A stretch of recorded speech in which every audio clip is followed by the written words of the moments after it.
Hello, this is Father Bill Watson, and this is a question for our YouTube channel, Ask Father Bill. And the question was, do you believe in Marian apparitions? And I said, yes, I do. And the one we're covering today is the great apparition of Our Lady of Fatima under the name of Our Lady of the Rosary. And the apparitions of the Blessed Mother under the title Our Lady of Fatima are probably the most significant Marian apparitions in the modern era. As described in Encyclopedia Britannica, on May 13, 1917, Lucia de Santos, age 9, and her cousins Francesco and Jacinta Marto, age 8 and 6 respectively, were tending sheep in central Portugal, about 113 kilometers northeast of Lisbon, where they had a vision of a woman surrounded by light who identified herself as the Lady of the Rosary. Following the initial event, the children reported seeing the vision 5 more times, once each month through October.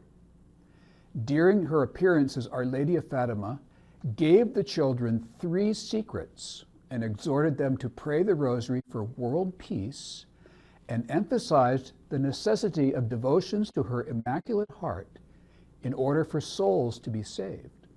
The children also said that she told them God would perform a miracle on October 13th, 1917, so that the people would believe. A crowd estimated at about 70,000 gathered at Fatima on that day and witnessed what has been described as a miraculous solar phenomenon in which the sun appeared to fall toward the earth, sometimes called the miracle of the sun, immediately after the lady's final appearance to the children.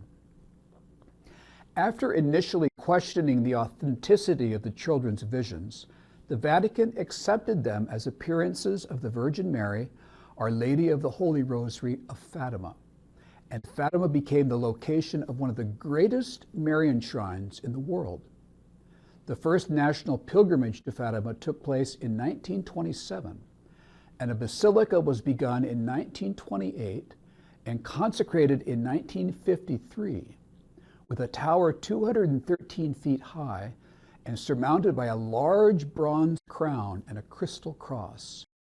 On May 13, 1967, the 50th anniversary of the first vision, a crowd of about 1 million pilgrims gathered at Fatima to hear St. Pope Paul VI say Mass and pray for peace. Although Lucia de Santos would later become a Carmelite nun and live to the age of 97, Francesco and Jacinta Marto died as children as a result of the Spanish flu pandemic of 1918 and 19. Lucia was 14 at the time of her cousins' deaths. The children were beatified in 2000 by St. Pope John Paul II, making them the youngest non-martyred children to be beatified in the history of the Roman Catholic Church. They were canonized as saints by Pope Francis in 2017 to coincide with the 100th anniversary of the apparitions. About the times of the apparitions, Dr. Marco Daniel Duarte, a theologian and director of the Fatima Shrine Museums, told Catholic News Agency about the state of the world at the time of the apparitions. If one were to open a philosophy book during that period, they would likely read something akin to the concept conceived by German philosopher Friedrich Nietzsche, who boldly asserted in the late 1800s that God is dead. Also in 1917, Portugal, like the majority of the world, was embroiled in war. As World War I raged throughout Europe, Portugal found itself unable to maintain its initial neutrality and joined forces with the Allies. More than 220,000 Portuguese civilians died during the war, thousands due to food shortages, thousands more from the Spanish flu. A few years before, in 1910, a revolution had led to the establishment of the first Portuguese Republic in 1910. And a new liberal constitution was drafted under the influence of Freemasonry, which sought to suppress faith from public life. Catholic churches and schools were seized by the government, and the wearing of clerics in public, the ringing of church bells, and the celebration of public religious festivals were banned. Between 1911 and 1916, nearly 2,000 Portuguese priests, monks, and nuns were killed by anti-Christian groups. This was the backdrop against which Mary in 1917 appeared to 3 shepherd children in a field in Fatima, Portugal, bringing with her requests for the recitation of the Rosary, the sacrifices on behalf of sinners, and a secret regarding the fate of the world. Between May 13th and October 13th, 1917, these 3 Portuguese children received apparitions in a field called the Cova de Ira, near Fatima. Mary asked the children to pray the Rosary for world peace, for the end of the World War, for sinners, and for the conversion of Russia. Mary gave the children 3 secrets. The first secret was a vision of hell. As related by Lucia de Santos in her 3rd memoir in 1941, she said, "Our Lady showed us a great sea of fire, which seemed to be under the earth. Plunged in this fire were demons and souls in human form, like transparent burning embers, all blackened and burnished bronze, floating about in the conflagration, now raised into the air by the flames that issued from within themselves, together with great clouds of smoke, now falling back on every side like sparks in a huge fire, without weight or equilibrium, and amid shrieks and groans of pain and despair, which horrified us and made us tremble with fear. The demons could be distinguished by their terrifying and repulsive likeness to frightful and unknown animals, all black and transparent. The vision lasted but an instant.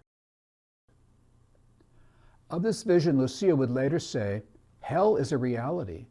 It is a supernatural fire and not physical. It cannot be compared to fire that burns wood or charcoal. Continue preaching about hell because our Lord himself spoke about hell, and it is in the sacred scriptures. God does not condemn anyone to hell. God gave men the liberty to choose, and God respects this human liberty. The second secret was about devotion to the Immaculate Heart. When they looked up at Our Lady, who said to us so kindly and so sadly, "You have seen hell where the souls of poor sinners go. To save them, God wishes to establish in the world devotion to my Immaculate Heart. If what I say to you is done, many souls will be saved, and there will be peace. The war is going to end, but if people do not cease offending God, a worse one will break out during the pontificate of Pius XI. When you see a night illumined by an unknown light, know that this is the great sign given you by God, that he is about to punish the world for its crimes by the means of war, famine, and persecutions of the Church and the Holy Father. To prevent this, I shall come to ask you for the consecration of Russia to my Immaculate Heart, and the communion of reparation on the first Saturdays. If my requests are heeded, Russia will be converted and there will be peace. If not, she will spread her errors throughout the world, causing wars and persecutions of the Church. The good will be martyred. The Holy Father will have much to suffer. Various nations will be annihilated. In the end, my Immaculate Heart will triumph. The Holy Father will consecrate Russia to me, and she shall be converted, and a period of peace will be granted to the world." One of the primary messages of Our Lady of Fatima was to pray, and in particular, pray the Rosary. Here are a few of the communications of the Virgin Mary that were written down. Pray a great deal and make many sacrifices. For many souls go to hell because they have no one to make sacrifices and to pray for them. Continue to pray the Rosary every day in order to obtain the end of the war. I want you to come on the 13th day of next month and to continue to pray the Rosary every day in honor of Our Lady of the Rosary, in order to obtain peace for the world and the end of the war, for she alone can help. And on performing penances for the salvation of souls, one of the visionaries, Lucia, wrote down the third secret of Fatima, which reveals a call to penance. Our Lady radiated towards him, the angel, from her right hand, Pointing to the earth with its right hand, the angel cried out in a loud voice, "Penance, penance, penance." St. John Paul II later reflected on this message and said, in a message for the 1997 World Day of the Sick, "The insistent invitation of Mary Most Holy to penance is nothing but the manifestation of her maternal concern for the fate of the human family in need of conversion and forgiveness." On October 13th, 1917, which marked the last Marian apparition in Fatima, and the day in which thousands of people bore witness to the miracle of the dancing sun, a miracle not only proved the validity of the Fatima Marian apparitions, but also shattered the prevalent belief at the time that God was no longer relevant.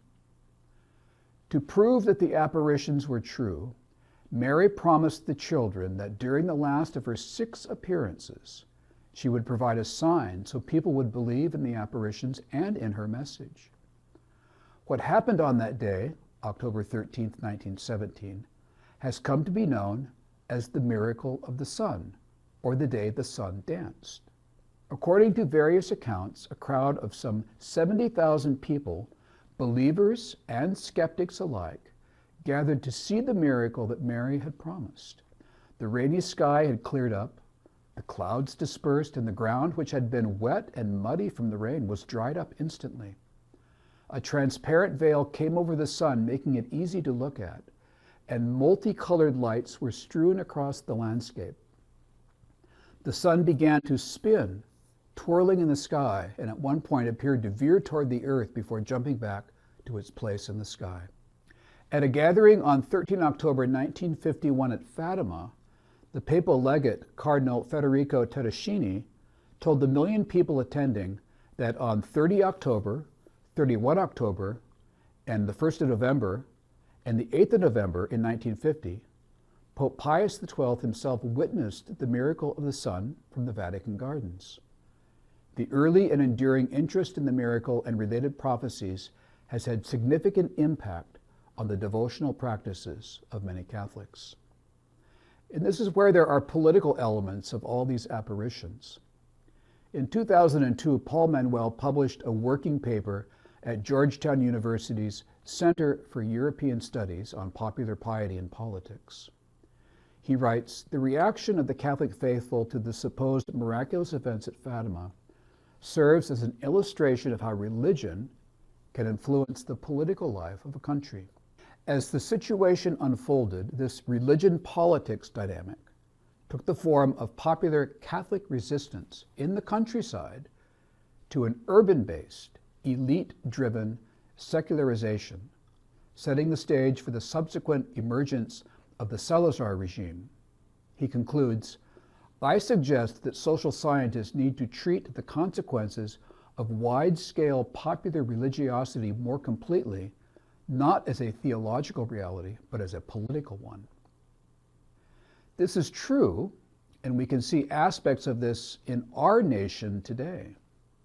As St. Pope John Paul II said in his encyclical, The Splendor of the Truth, "Indeed, if there is no ultimate truth to guide and direct political activity, then ideas and convictions can easily be manipulated for reasons of power.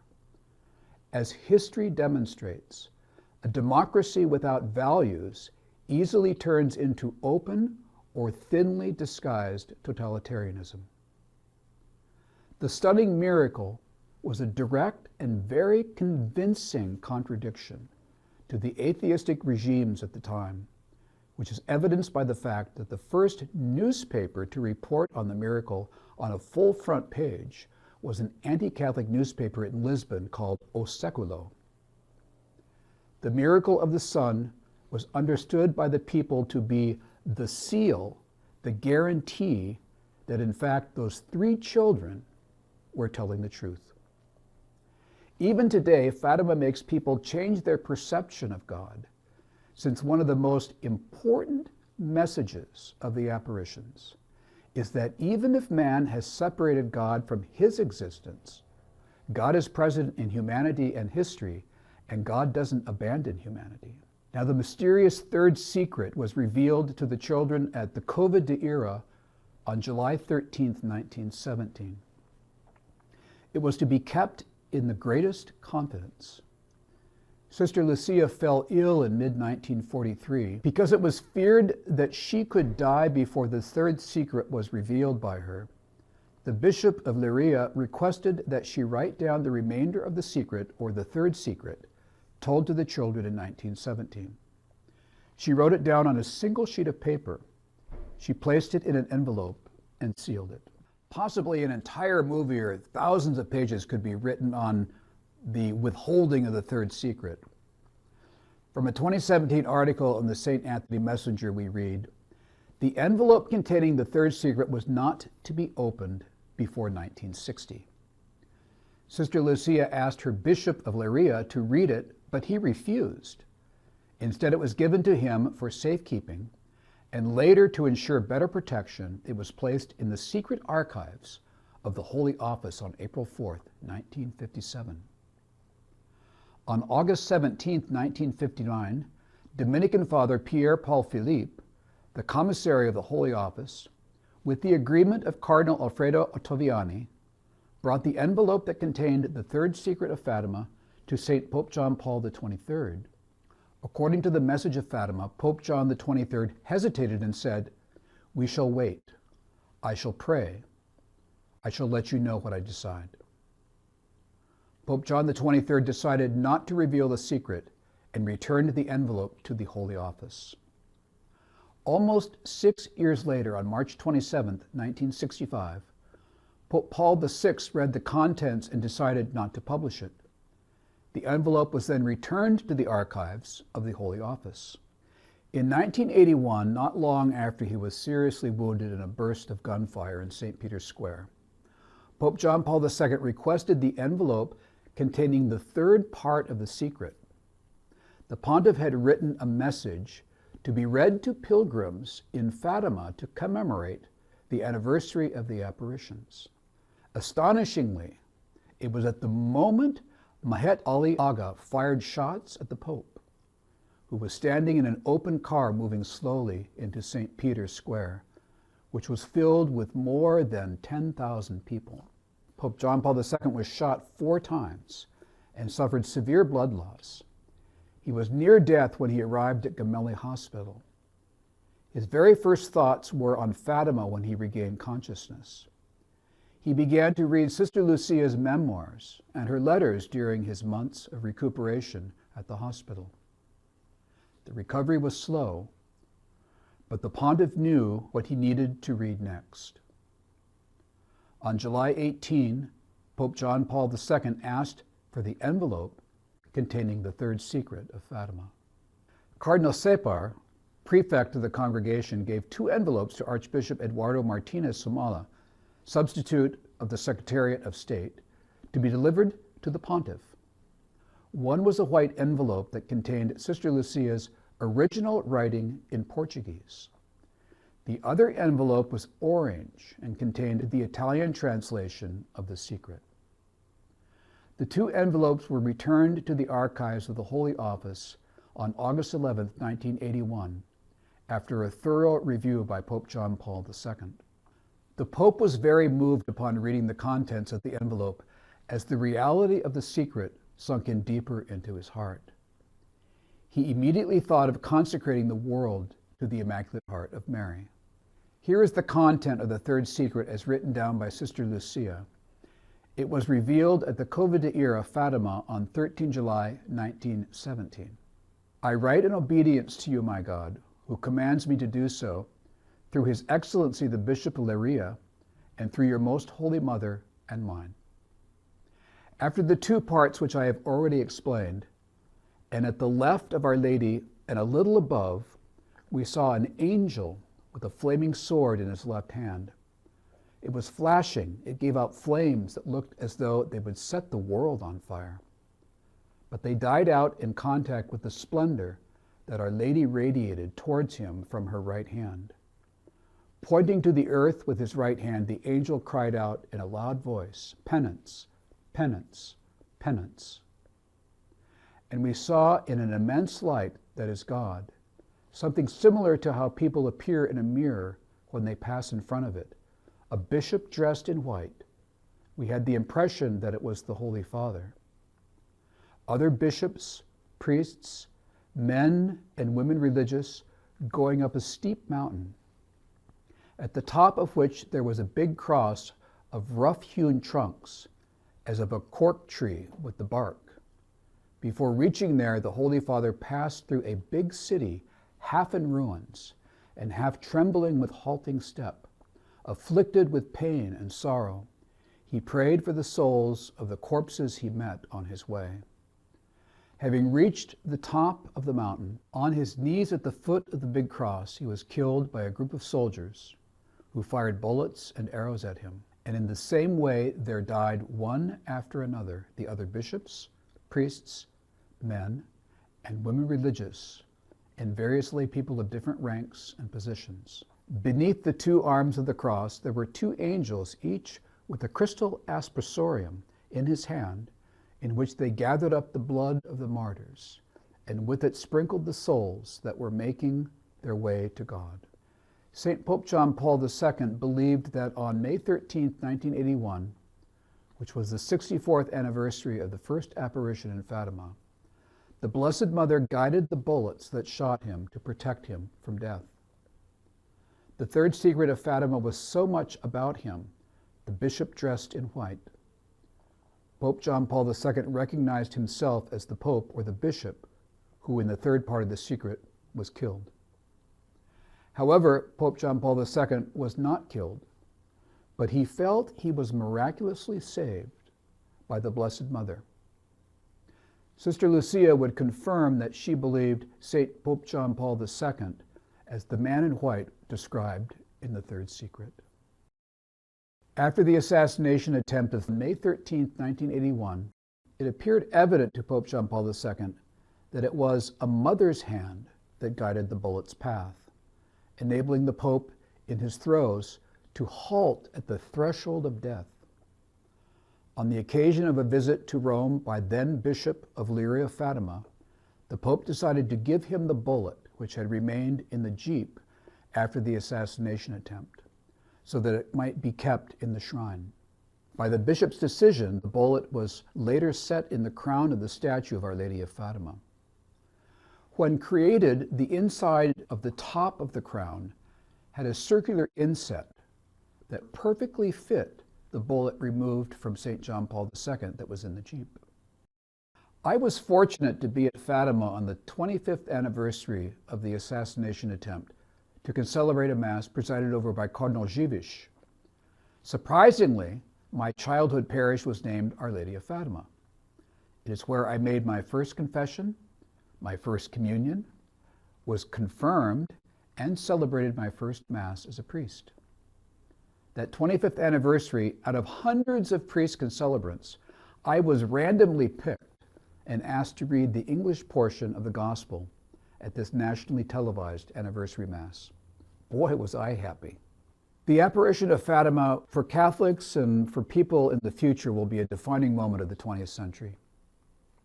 Our Lady of Fatima is still shaping the spiritual and political world as 4 to 5 million pilgrims make pilgrimage each year to this holy place. The vision of Fatima concerns above all the war waged by globalist atheistic systems against the Church and Christians, and it describes the immense suffering endured by the witnesses of the faith in the last century of the second millennium. It is an interminable way of the cross led by the popes of the 20th century and now the 21st century. Sister Lucia's last statement before her death was that Satan sought to destroy the family and marriage. Cardinal Carlo Caffarra revealed these prophetic words in 2017, explaining how he had received a handwritten note from Sister Lucia. The letter of 1983 ended, quote, "Father, a time will come when the decisive battle between the kingdom of Christ and Satan will be over marriage and the family. And those who will work for the good of the family will experience persecution and tribulation. But do not be afraid, because Our Lady has already crushed his head." Ahead of Pope Francis's trip to Portugal in 2017 at the 100th anniversary of the Apparitions, he announced at St. Peter's Square that he would entrust the temporal and the eternal destinies of humanity to the maternal care of Our Lady of the Rosary of Fatima. Our Lady of Fatima, pray for us. And I hope that helps.